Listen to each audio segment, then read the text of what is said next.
शिवाजी भोसले, जिन्हें छत्रपति शिवाजी महाराज भी कहा जाता है, एक भारतीय शासक और भोसले मराठा कबीले के सदस्य थे। शिवाजी ने बीजापुर के गिरती हुई आदिल शाही सल्तनत से अपना स्वतंत्र राज्य बनाया, जिसने मराठा साम्राज्य की उत्पत्ति का गठन किया। सन 1674 में उन्हें औपचारिक रूप से रायगढ़ किले में अपने क्षेत्र के छत्रपति का ताज पहनाया गया। दोस्तों, एक बार फिर फैक्ट नॉलेज वर्ल्ड की वीडियो में आपका स्वागत है। अपने जीवन के दौरान शिवाजी मुगल साम्राज्य, गोलकुंडा की सल्तनत, बीजापुर की सल्तनत और यूरोपीय औपनिवेशिक शक्तियों के साथ गठबंधन और शत्रुता दोनों में लगे रहे। शिवाजी के सैन्य बलों ने मराठा प्रभाव क्षेत्र का विस्तार किया, किलों पर कब्जा और निर्माण किया और एक मराठा नौसेना का गठन किया। शिवाजी ने सुव्यवस्थित प्रशासनिक संगठनों के साथ एक सक्षम और प्रगतिशील नागरिक शासन की स्थापना की। उन्होंने प्राचीन हिंदू राजनीतिक परंपराओं, अदालती सम्मेलनों को पुनर्जीवित किया और अदालत और प्रशासन में फारसी की जगह मराठी और संस्कृत भाषाओं का उपयोग को बढ़ावा दिया। शिवाजी की विरासत पर्यवेक्षक और समय के अनुसार अलग अलग थी, लेकिन उनकी मृत्यु के लगभग 2 शताब्दियों के बाद उन्होंने भारतीय स्वतंत्रता आंदोलन के उदय के साथ अधिक महत्व लेना शुरू कर दिया, क्योंकि कई भारतीय राष्ट्रवादियों ने उन्हें एक प्रोटो राष्ट्रवादी और हिंदुओं के नायक के रूप में ऊंचा किया। शिवाजी का जन्म जुन्नर शहर के पास शिवनेरी के पहाड़ी किले में हुआ था, जो अब पुणे जिले में है। उनकी जन्म तिथि पर विद्वान असहमत है। महाराष्ट्र सरकार ने 19 फरवरी को शिवाजी का जन्म के उपलक्ष्य में छुट्टी के रूप में सूचीबद्ध किया है। शिवाजी का नाम एक स्थानीय देवता देवी शिवाई के नाम पर रखा गया था। शिवाजी के पिता शाहजी भोसले एक मराठा सेनापति थे, जिन्होंने दक्कन सल्तनत की सेवा की थी। उनकी मां सिंदखेड़ के लखुजी जाधव राव की बेटी जीजाबाई थी, जो एक मुगल गठबंधन सरदार थे, जो देवगिरी के यादव शाही परिवार से वंश का दावा करते थे। शिवाजी भोसले वंश के मराठा परिवार के थे। उनके दादा मालोजी अहमदनगर सल्तनत के एक प्रभावशाली सेनापति थे और उन्हें राजा की उपाधि से सम्मानित किया गया था। उन्हें सैन्य खर्च के लिए पुणे, सूबे चाकन और इंदापुर के देशमुखी अधिकार दिए गए। उन्हें उनके परिवार के निवास के लिए एक किला शिवनेरी भी दिया गया था। सन 1590 में शिवाजी के जन्म के समय दक्कन में सत्ता 3 इस्लामी सल्तनतों द्वारा साझा की गई थी, बीजापुर, अहमदनगर और गोलकुंडा। शाहजी ने अक्सर अहमदनगर के निजाम शाही, बीजापुर के आदिल शाह और मुगलों के बीच अपनी वफादारी बदली, लेकिन अपनी जागीर हमेशा पुणे और अपनी छोटी सेना में रखी। सन 1636 में बीजापुर के आदिल शाही सल्तनत ने इसके दक्षिण में राज्यों पर आक्रमण किया। सल्तनत हाल ही में मुगल साम्राज्य की एक सहायक नदी बन गई थी। इसकी मदद शाहजी कर रहे थे, जो उस समय पश्चिमी भारत के मराठा ऊपरी इलाकों में एक सरदार थे। शाहजी बीजी क्षेत्रों में जागीर भूमि के पुरस्कार के अवसरों की तलाश में थे, जिन करों पर वे वार्षिकी के रूप में एक कर सकते थे। शाहजी संक्षिप्त मुगल सेवा से विद्रोही थे। बीजापुर सरकार द्वारा समर्थित मुगलों के खिलाफ शाहजी के अभियान आमतौर पर असफल रहे थे। मुगल सेना द्वारा उनका लगातार पीछा किया गया और शिवाजी और उनकी मां जीजाबाई को किले से किले की ओर बढ़ना पड़ा। सन 1636 में शाहजी बीजापुर की सेवा में शामिल हो गए थे और पूना को अनुदान के रूप में हासिल किया। शिवाजी और जीजाबाई पूना में बस गए। शाहजी बीजापुरी शासक आदिल शाह द्वारा बेंगलोर में तैनात किए जा रहे थे। उन्होंने दादोजी कोंडादेव के प्रशासक नियुक्त किया गया। सन 1643 में कोंडादेव की मृत्यु हो गई और शिवाजी ने प्रशासन संभाला। उनके पहले कृत्यों में से एक में सीधे बीजापुरी सरकार को चुनौती दी। सन 1646 में 16 वर्षीय शिवाजी ने सुल्तान मोहम्मद आदिल शाह की बीमारी के कारण बीजापुर दरबार में व्यापक भ्रम का लाभ उठाते हुए तोरणा किला ले लिया और वहां मिले बड़े खजाने को जब्त कर लिया। अगले 2 सालों में शिवाजी ने पुणे के पास कई जरूरी किलों पर कब्जा कर लिया, जिनमें पुरंदर, कोंडाना और चाकन शामिल हैं। इसके अलावा उन्होंने पुणे के पूर्व में सुपा, बारामती और इंदापुर के आसपास के क्षेत्रों को अपने सीधे नियंत्रण में ले लिया। उन्होंने तोरना में मिले खजाने का इस्तेमाल राजगढ़ नाम के एक नए किले के निर्माण के लिए किया। उस किले ने एक दशक से अधिक समय तक उनकी सरकार की सीट के रूप में काम किया। इसके बाद शिवाजी ने पश्चिम की ओर कोंकण की ओर रुख किया और कल्याण के महत्वपूर्ण शहर पर कब्जा कर लिया। बीजापुर सरकार ने इन घटनाओं पर संज्ञान लिया और कार्रवाई करने की मांग की।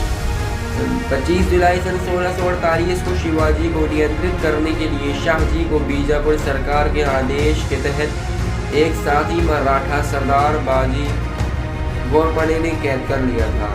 सन 1649 में शाहजी को रिहा कर दिया गया जब दिल्ली पर कब्जा करने के बाद कर्नाटक में आदिल शाह का स्थान सुरक्षित हो गया।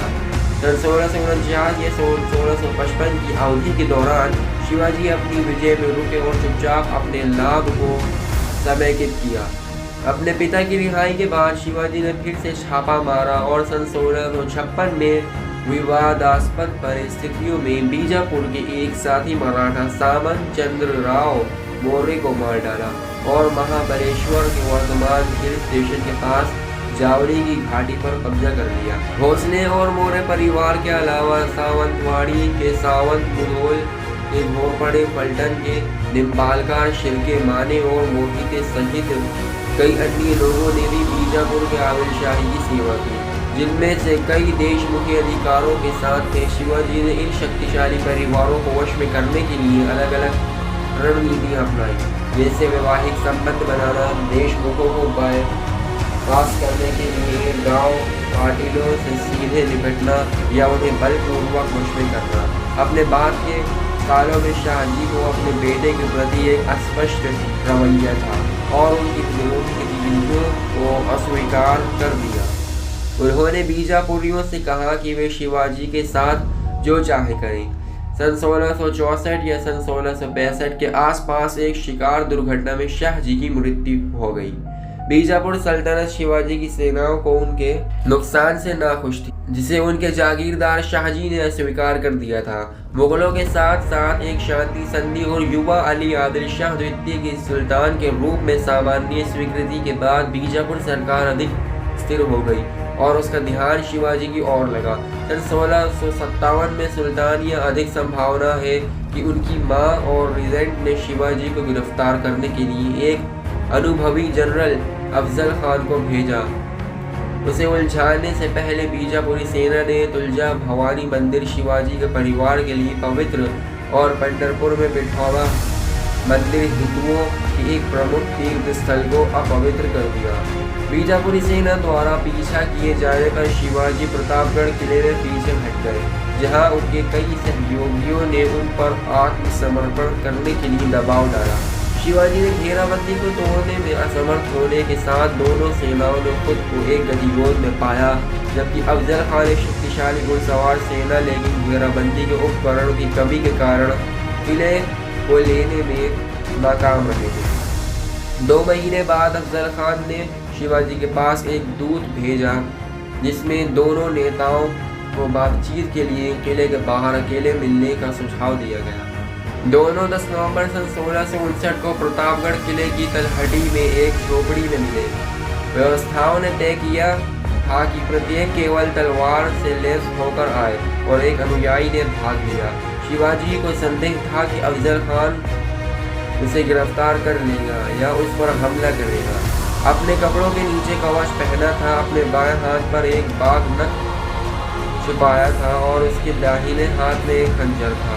सटीक ट्रांसफायरिंग ऐतिहासिक निश्चितता के लिए पुनर्प्राप्त करने योग्य नहीं है और मराठा स्रोतों में किंवदंतियों से घिरे हुए हैं। हालांकि वे इस तथ्य पर सहमत है कि नायक खुद को एक शारीरिक संघर्ष में उतरे जो खान के लिए घातक साबित होगा। खान का खंजर शिवाजी की कवच को छेदने में असफल रहा, लेकिन शिवाजी ने उसे हटा दिया था। फिर उसने बीजापुरी सेना पर हमला करने के लिए अपने छिपे हुए सैनिकों को संकेत देने के लिए एक तोप चलाई। 10 नवंबर सन 1659 को लड़ी गई प्रतापगढ़ की लड़ाई में शिवाजी की सेना ने बीजापुर सल्तनत की सेना को निर्णायक रूप से हरा दिया। बीजापुर सेना के 3000 से अधिक सैनिक मारे गए और उच्च पद के एक सरदार अफजल खान के 2 पुत्रों और 2 मराठा प्रमुखों को बंदी बना लिया गया। जीत के बाद शिवाजी ने प्रतापगढ़ के नीचे भव्य समीक्षा की। पकड़े गए दुश्मन दोनों अधिकारी और पुरुष मुक्त हो गए और पैसे, भोजन और अन्य उपहारों के साथ अपने घरों को वापस भेज दिया गया। मराठों को तदनुसार पुरस्कृत किया गया था। उनके खिलाफ भेजे गए बीजापुरी सेना को हराने के बाद शिवाजी की सेना ने कोंकण और कोल्हापुर की ओर मार्च किया, पन्हाला किले पर कब्जा कर लिया और सन 1659 में रुस्तम जमान और अफजल खान के तहत उनके खिलाफ भेजे गए बीजापुरी बलों को हरा दिया। सन 1660 में आदिल शाह ने मुगलों के साथ गठबंधन में शिवाजी की दक्षिणी सीमा पर हमला करने के लिए अपने जनरल सिद्दी जौहर को भेजा, जिन्होंने उत्तर से हमला करने की योजना बनाई। उस समय शिवाजी अपनी सेना के साथ पन्हाला किले में डेरा डाले हुए थे। सिद्दी जौहर की सेना ने सन 1660 के मध्य में पन्हाला को घेर लिया, जिससे किले के लिए आपूर्ति मार्ग बंद हो गए। पन्हाला की बमबारी के दौरान सिद्दी जौहर ने अपनी प्रभावशीलता बढ़ाने के लिए राजापुर में अंग्रेजों से हथगोले खरीदे और किले की बमबारी में सहायता के लिए कुछ अंग्रेजी तोपखाने भी काम पर रखे, जो अंग्रेजों द्वारा इस्तेमाल किए गए ध्वज को स्पष्ट रूप से उड़ाते थे। इस कथित विश्वासघात ने शिवाजी को नाराज कर दिया, जो दिसंबर में राजापुर में अंग्रेजी कारखाने को लूटकर और 4 कारकों पर कब्जा करके उन्हें सन 1663 के मध्य तक कैद करके जवाबी कार्रवाई करेगा।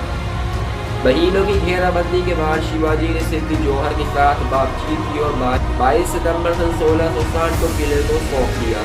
विशालगढ़ को वापस ले लिया। शिवाजी ने सन 1672 में पन्हाला को वापस ले लिया। शिवाजी रात के कवर से पन्हाला से भाग गए और जैसा कि दुश्मन घुड़सवार सेना द्वारा उनका पीछा किया गया। बंदल देशमुख के उनके मराठा सरदार बाजी प्रभु देशपांडे ने 300 सैनिकों के साथ घोड़खिंड में दुश्मन को वापस पकड़ने के लिए मौत से लड़ने के लिए स्वेच्छा से लड़ाई लड़ी।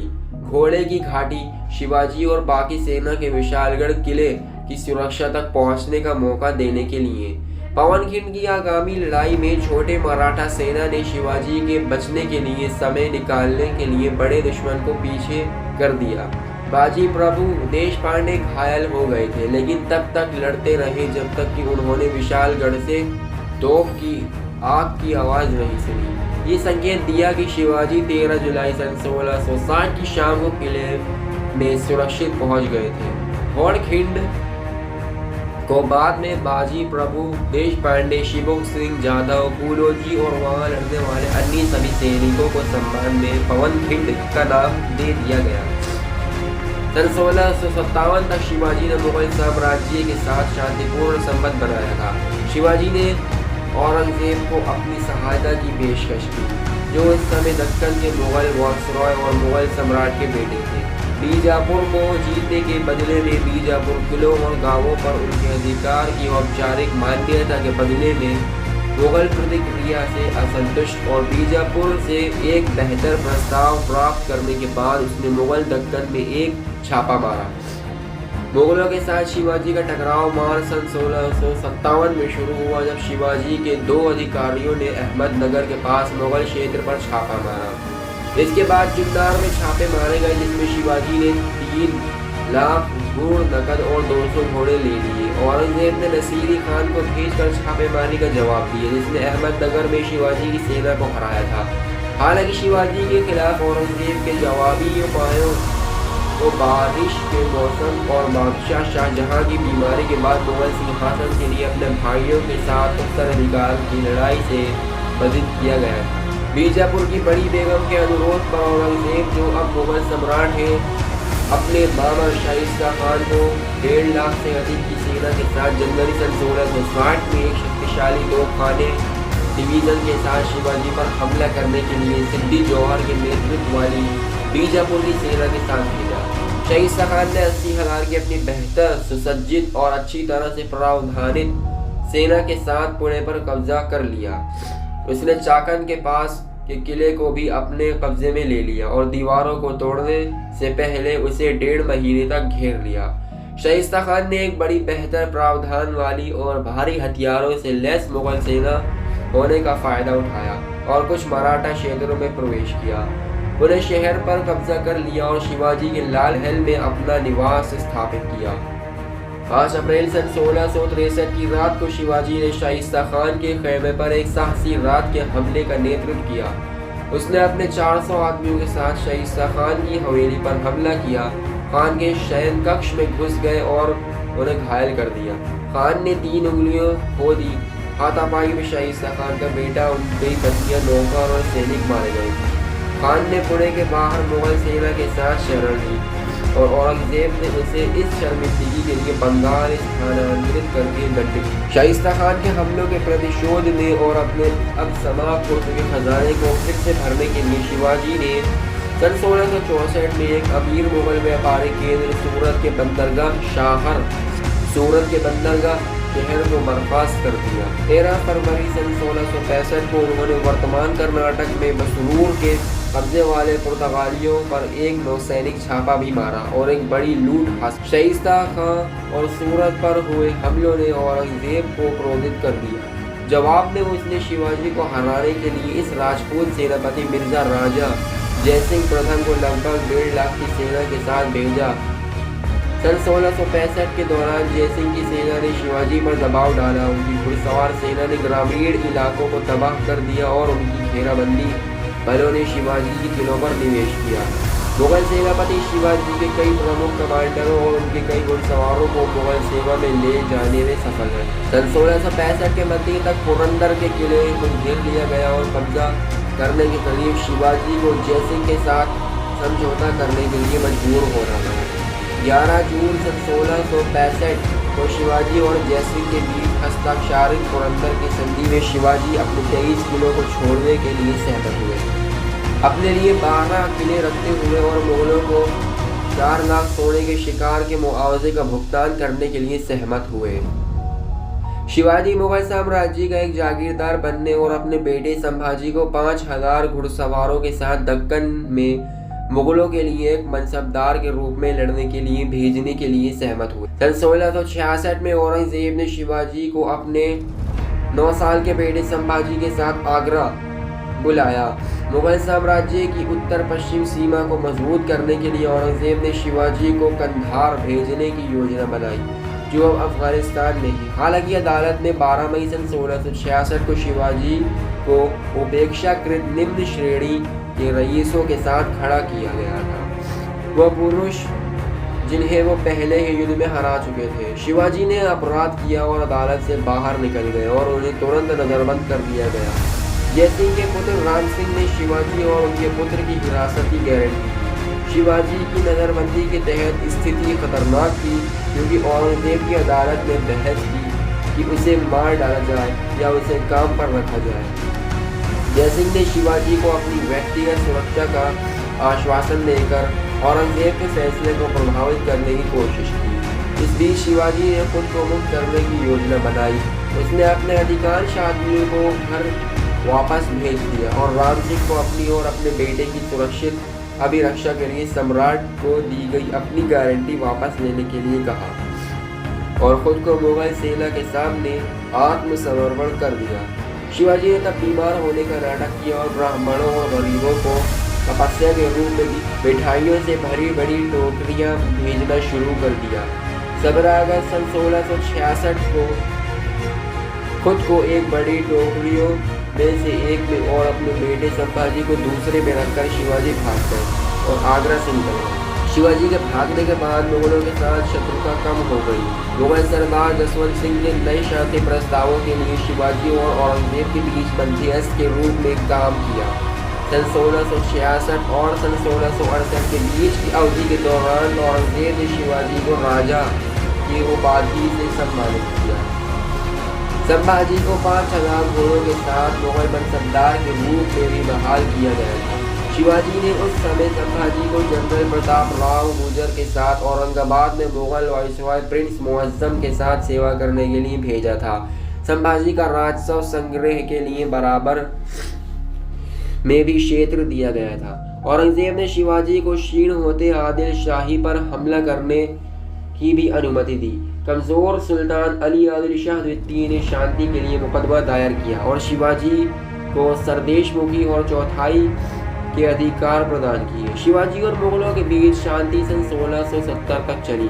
उस समय औरंगजेब को शिवाजी और मुअज्जम के बीच घनिष्ठ संबंधों के बारे में संदेह हो गया, जिसके बारे में उन्होंने सोचा कि शायद उनका सिंहासन हड़प सकता है और यहाँ तक कि शिवाजी से रिश्वत भी प्राप्त कर रहा होगा।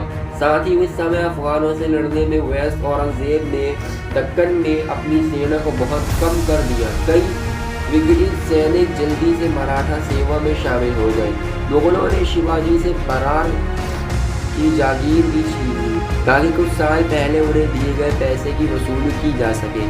जवाब में शिवाजी ने मुगलों के खिलाफ एक आक्रमण शुरू किया और 4 महीने की अवधि में उन्हें सौंपे गए क्षेत्रों के एक बड़े हिस्से को प्राप्त कर लिया। शिवाजी ने सन 1670 में दूसरी बार सूरत को बर्खास्त किया। अंग्रेजी और डच कारखाने उसके हमले को विफल करने में सक्षम थे, लेकिन वे मक्का से लौट रहे मवारा उन नाहार के एक मुस्लिम राजकुमार के सामान को लूटने सहित शहर को ही लूटने में कामयाब रहे। नए हमलों से क्रोधित होकर मुगलों ने मराठों के साथ शत्रुता फिर से शुरू कर दी। दाऊद खान के अधीन एक बल भेजकर शिवाजी को सूरत से घर लौटने पर रोक दिया, लेकिन वर्तमान नासिक के पास वाड़ी डिंडोरी की लड़ाई में हार गए। अक्टूबर सन 1670 में शिवाजी ने बम्बई में अंग्रेजों को परेशान करने के लिए अपनी सेना भेजी, क्योंकि उन्होंने उस समय युद्ध सामग्री बेचने से मना कर दिया था। इसलिए उनकी सेना ने अंग्रेजी लकड़हारे दलों को बम्बई छोड़ने से रोक दिया। सितंबर सन 1671 में शिवाजी ने इस बार डंडा राजपुरी के खिलाफ लड़ाई के लिए फिर से सामग्री की मांग करते हुए बॉम्बे में एक राजदूत भेजा। अंग्रेजों को इस विजय से शिवाजी को मिलने वाले लाभों के बारे में संदेह था, लेकिन राजापुर में उनके कारखानों को लूटने के लिए मुआवजा प्राप्त करने के लिए कोई भी मौका नहीं खोना चाहते थे। अंग्रेजों ने शिवाजी के साथ इलाज करने के लिए लेफ्टिनेंट स्टीफन ओस्टिक को भेजा, लेकिन राजापुर क्षतिपूर्ति के मुद्दे पर बातचीत विफल रही। सन 1674 में हथियारों के मुद्दों के बारे में कुछ समझौते के साथ आने वाले वर्षों में दूतों के कई आदान प्रदान हुए, लेकिन शिवाजी को अपनी मृत्यु से पहले कभी भी राजापुर क्षतिपूर्ति का भुगतान नहीं करना था और वहां का कारखाना सन 1682 के अंत में भंग हो गया। सन 1674 में मराठा सेना के commander in chief Pratap Rao Gurjar को बीजापुर जनरल बहलोल खान के नेतृत्व में हमलावर बल को पीछे धकेलने के लिए भेजा गया था। प्रताप राव की सेना ने एक रणनीतिक झील को घेरकर उनकी पानी की आपूर्ति को काटने के बाद युद्ध में विरोधी जनरल को हराया और कब्जा कर लिया, जिसने बहलोल खान को शांति के लिए मुकदमा करने के लिए प्रेरित किया। ऐसा करने के खिलाफ शिवाजी की विशिष्ट चेतावनियों के बावजूद प्रताप राव ने बहलोल खान को रिहा कर दिया, जिन्होंने एक नए आक्रमण की तैयारी शुरू कर दी थी। शिवाजी ने प्रताप राव को एक अप्रसन्न पत्र भेजा। जब तक कि बहलोल खान को फिर से पकड़ नहीं लिया गया, तब तक उन्होंने दर्शकों को मना कर दिया। अपने सेनापति की फटकार से परेशान होकर प्रताप राव ने बहलोल खान को पाया और अपनी मुख्य सेना को पीछे छोड़ते हुए केवल 6 अन्य घुड़सवारों के साथ अपना पदभार संभाला। युद्ध में प्रताप राव मारे गए। प्रताप राव की मृत्यु के बारे में सुनकर शिवाजी को गहरा दुख हुआ और उन्होंने अपने दूसरे बेटे राजा राम की शादी प्रताप राव की बेटी से करने की व्यवस्था की। प्रताप राव को हम्पी राव मोहिते ने नया सरनोबत के रूप में उत्तराधिकारी बनाया। रायगढ़ किला नवनिर्मित मराठा साम्राज्य की राजधानी के रूप में हिरोजी इंदुलकर द्वारा बनाया गया था। शिवाजी ने अपने अभियानों के माध्यम से व्यापक भूमि और धन अर्जित किया था, लेकिन औपचारिक शीर्षक की कमी के कारण वो तकनीकी रूप से एक मुगल जमींदार या बीजापुर जागीरदार के बेटे थे। उनके वास्तविक डोमेन पर शासन करने के लिए कोई कानूनी आधार नहीं था। एक राजसी उपाधि इसे संबोधित कर सकती है और अन्य मराठा नेताओं द्वारा किसी भी चुनौती को भी रोक सकती है। जिनके लिए वो तकनीकी रूप से समान था। ये हिंदू मराठों को एक ऐसे क्षेत्र में एक हिंदू संप्रभु के साथ प्रदान करेगा जो अन्यथा मुसलमानों द्वारा शासित है। प्रस्तावित राज्याभिषेक की तैयारी सन 1673 में शुरू हुई। हालांकि कुछ विवादास्पद समस्याओं ने राज्याभिषेक में लगभग 1 साल की देरी की। शिवाजी के दरबार के ब्राह्मणों में विवाद छिड़ गया। उन्होंने शिवाजी को एक राजा के रूप में ताज पहनाने से इनकार कर दिया, क्योंकि ये दर्जा हिंदू समाज में क्षत्रिय वर्णों के लिए आरक्षित था। शिवाजी खेती करने वाले गांवों के मुखियाओं के वंशज थे और ब्राह्मणों ने तदनुसार उन्हें शूद्र वर्ण के रूप में वर्गीकृत किया। उन्होंने नोट किया कि शिवाजी ने कभी भी एक पवित्र धागा समारोह नहीं किया था और वो धागा नहीं पहनते थे जो एक क्षत्रिय करेगा। शिवाजी ने वाराणसी के एक पंडित गागा भट्ट को बुलाया, जिन्होंने कहा कि उन्हें एक वंशावली मिली है जो ये साबित करती है कि शिवाजी सिसोदिया के वंशज थे और इस तरह वास्तव में एक क्षत्रिय थे। हालांकि उन्हें अपने पद के अनुरूप समारोहों की आवश्यकता थी। इस स्थिति को लागू करने के लिए शिवाजी को एक पवित्र धागा समारोह दिया गया था और एक क्षत्रिय से उपेक्षित वैदिक संस्कारों के तहत अपने जीवन साथी से पुनर्विवाह किया। हालांकि ऐतिहासिक साक्ष्यों के बाद शिवाजी के राजपूतों के दावे और विशेष रूप से सिसोदिया वंश के रूप में व्याख्या की जा सकती है। ये कुछ भी हो सकता है। सबसे अच्छा एक अधिक चरम पढ़ने में आविष्कारशील रूप है। सबसे अच्छा एक अधिक चरम पढ़ने में आविष्कारशील के रूप में 28 मई को शिवाजी ने अपने पूर्वजों और स्वयं द्वारा इतने लंबे समय तक क्षत्रिय संस्कार नहीं करने के लिए तपस्या की। तब उन्हें गागा भट्ट ने पवित्र धागे से निवेशित किया था। अन्य ब्राह्मणों के आग्रह पर गागा भट्ट ने वैदिक मंत्रोच्चार को छोड़ दिया और शिवाजी को ब्राह्मणों के समकक्ष रखने के बजाय द्विजों के जीवन की एक संशोधित रूप में दीक्षा दी। अगले दिन शिवाजी ने अपने जीवन काल में किए गए जानबूझकर या आकस्मिक पापों के लिए प्रायश्चित किया। उन्हें सोने, चांदी और कई अन्य वस्तुओं जैसे महीन, लिनन, कपूर, नमक, चीनी आदि सहित 7 धातुओं के खिलाफ अलग से तोला गया। इन सभी धातुओं और लेखों के साथ 1 लाख गुण ब्राह्मणों के बीच वितरित किए गए थे, लेकिन ये भी ब्राह्मणों के लालच को संतुष्ट करने में नाकाम रहा। 2 विद्वान ब्राह्मणों ने बताया कि शिवाजी ने अपनी छापेमारी करते हुए ब्राह्मणों को गायों, महिलाओं और बच्चों की मृत्यु वाले शहरों को जला दिया था और उन्हें इस पाप से रुपए की कीमत पर शुद्ध किया जा सकता था। 8000 और शिवाजी ने इस राशि का भुगतान किया। सभा को खिलाने, सामान्य भिक्षा देने, सिंहासन और आभूषणों के लिए किए गए कुल खर्च 1.5 मिलियन रुपए के करीब पहुंचे गए। शिवाजी को 6 जून सन 1674 को रायगढ़ किले में एक भव्य समारोह में मराठा साम्राज्य हिंदवी स्वराज के राजा को ताज पहनाया गया था। हिंदू कैलेंडर में ये वर्ष 1596 में ज्येष्ठ माह के पहले पखवाड़े के 13वें दिन त्रयोदशी को था। गागा भट्ट ने शिवाजी के सिर पर 7 पवित्र नदियों यमुना, सिंधु, गंगा, गोदावरी, नर्मदा, कृष्ण और कावेरी के पानी से भरे एक सोने के बर्तन से पानी डाला और वैदिक राज्याभिषेक मंत्रों को जाप किया। स्नान के बाद शिवाजी ने जीजाबाई को प्रणाम किया और उनके पैर छुए। समारोह के लिए रायगढ़ में लगभग 50,000 लोग एकत्रित हुए। शिवाजी शाक्यता और छत्रपति के हकदार थे। उन्होंने हैदव, धर्मोद्धारक, हिंदू धर्म के रक्षक और क्षत्रिय कुलवंत की उपाधि भी दी। क्षत्रिय हिंदू धर्म के 4 वर्णों में से एक थे और कुलवंत का अर्थ है कुल या जाति का मुखिया। शिवाजी की माता जीजाबाई की मृत्यु हो गई 18 जून सन 1674 में। मराठों ने एक तांत्रिक पुजारी निश्चलपुरी गोस्वामी को बुलाया, जिन्होंने घोषणा की कि कुल राज्याभिषेक अशुभ सितारों के तहत किया गया था और एक दूसरे राज्याभिषेक की आवश्यकता थी।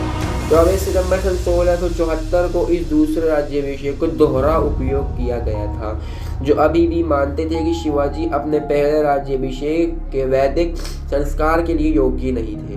एक कम प्रतियोगी अतिरिक्त समारोह करके शिवाजी के उत्तराधिकारी का प्रश्न जटिल था। शिवाजी ने सन 1678 में अपने बेटे को पन्हाला तक सीमित कर दिया। केवल राजकुमार को अपनी पत्नी के साथ भाग जाने और 1 साल के लिए मुगलों के लिए दोष देने के लिए तब संभाजी पश्चाताप न करके घर लौट आए और फिर से पन्हाला में कैद हो गए। शिवाजी की मृत्यु 3 या 5 अप्रैल सन 1680 के आसपास 50 साल की आयु में हुई।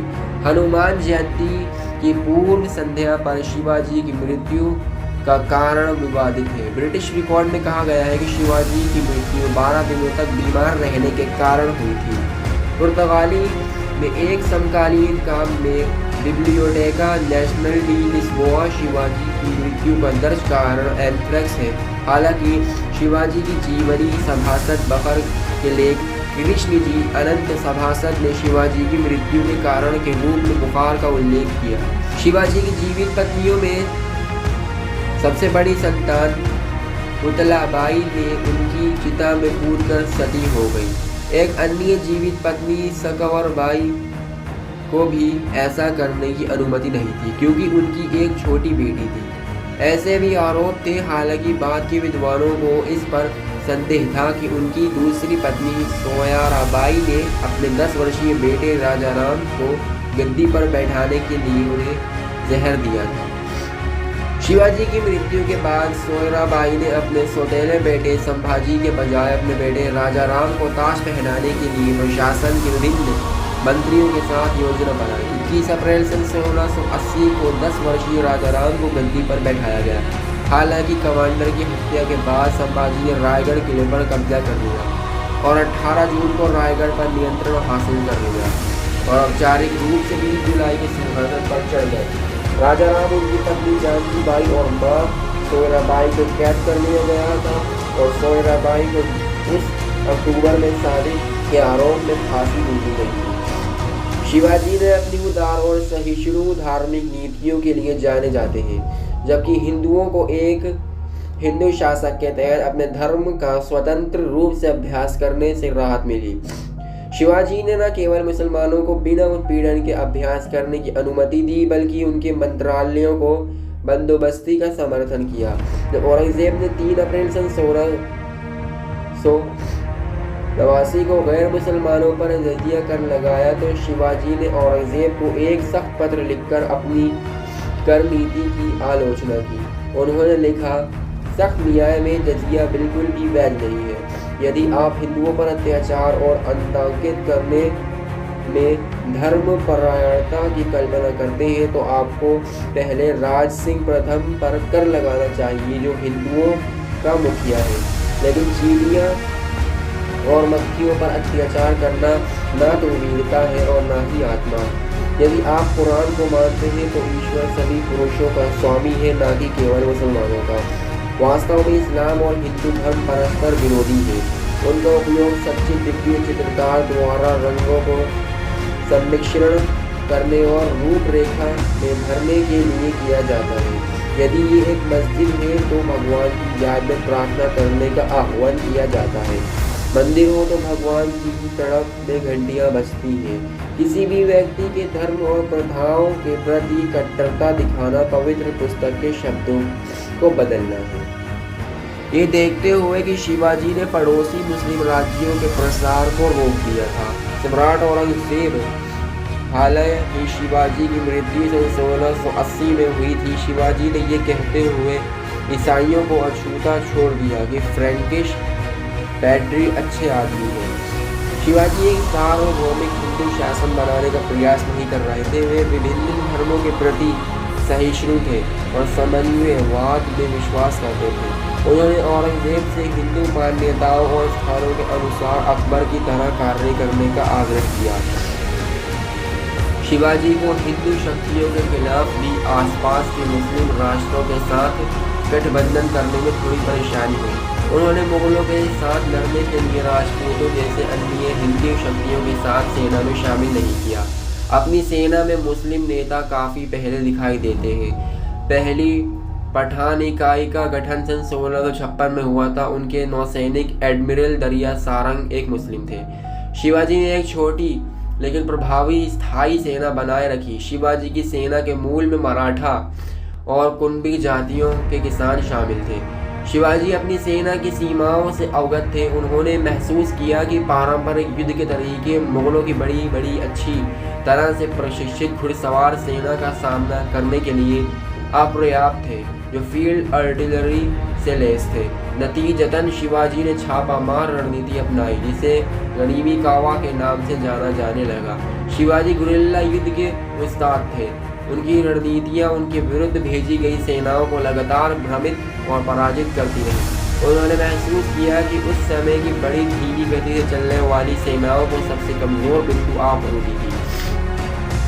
उन्होंने दुश्मन की आपूर्ति में कटौती करने के लिए स्थानीय इलाके के ज्ञान और अपने हल्के घुड़सवार सेना की बेहतर गतिशीलता का उपयोग किया।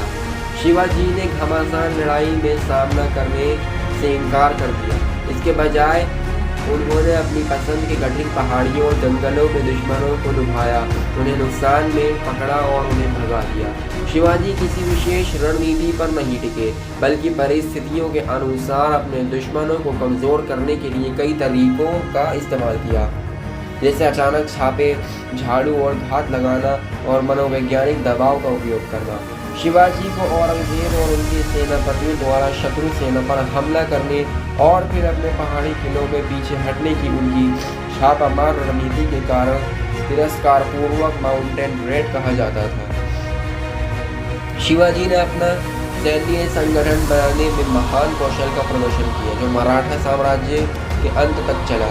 उनकी रणनीति अपने जमीनी बलों, नौसैनिक बलों और अपने क्षेत्र में किलों की श्रृंखला का लाभ उठाने पर टिकी हुई थी। मावल पैदल सेना ने मराठा घुड़सवार सेना द्वारा समर्थित उनकी जमीनी सेना कर्नाटक के तेलंगी बंदूकधारियों के साथ प्रबलित के मूल रूप से कार्य किया। उनका तोपखाना उपेक्षाकृत अविकसित था और यूरोपीय आपूर्तिकर्ताओं पर निर्भर था, जो आगे चलकर युद्ध के एक बहुत ही गतिशील रूप के लिए प्रेरित करता था। शिवाजी ने रणनीति में पहाड़ी किलों ने अहम भूमिका निभाई। उन्हें मुरम्बदेव, तोरणा, कौंधना और पुरंदर में महत्वपूर्ण किलों पर कब्जा कर लिया। उन्होंने लाभकारी स्थानों पर कई किलों का पुनर्निर्माण या मरम्मत भी की। इसके अलावा शिवाजी ने संख्या बताई गई है, लेकिन ये वास्तविक संख्या 18 से अधिक नहीं होने की संभावना है। इतिहासकार जदुनाथ सरकार ने आकलन किया कि शिवाजी के पास उनकी मृत्यु के समय लगभग 240 से 280 किले थे। प्रत्येक को समान स्थिति के 3 अधिकारियों के अधीन रखा गया था। ऐसा ना हो कि एक भी गद्दार को रिश्वत दी जाए या इसे दुश्मन को देने के लिए लुभाया जाए। अधिकारियों ने संयुक्त रूप से काम किया और आपसी जांच और संतुलन प्रदान किया। कोंकण तट पर नियंत्रण बनाए रखने के लिए नौसैनिक शक्ति की आवश्यकता से अवगत शिवाजी ने सन 1657 या 59 में बेसिन के पुर्तगाली शिपयार्ड से 20 गैलीवेट की खरीद के साथ अपनी नौसेना का निर्माण शुरू किया। मराठी इतिहास बताता है कि अपने चरम पर उनके बेड़े में लगभग 400 युद्धपोत गिने जाते हैं। हालांकि समकालीन अंग्रेजी कालक्रम इस बात का विरोध करते हैं कि ये संख्या कभी भी 160 से अधिक नहीं हुई। कान्होजी आंग्रे मराठा नौसेना के प्रमुख थे। मराठों की भूमि आधारित सेना के आदि होने के साथ शिवाजी ने अपने जहाज़ों के लिए योग्य कर्मचारियों की खोज को चौड़ा किया। तट के निचली जाति के हिंदुओं को लेकर जो लंबे समय से नौसेना के संचालन प्रसिद्ध मालाबार समुद्री डाकू से परिचित थे। हालांकि मुस्लिम पुर्तगाली नौसेना की शक्ति को देखते हुए शिवाजी ने कई पुर्तगाली नाविकों और गोवा के ईसाई धर्मांतरित लोगों को काम पर रखा और रुई लिताओ विगास को अपने बेड़े का कमांडर बनाया।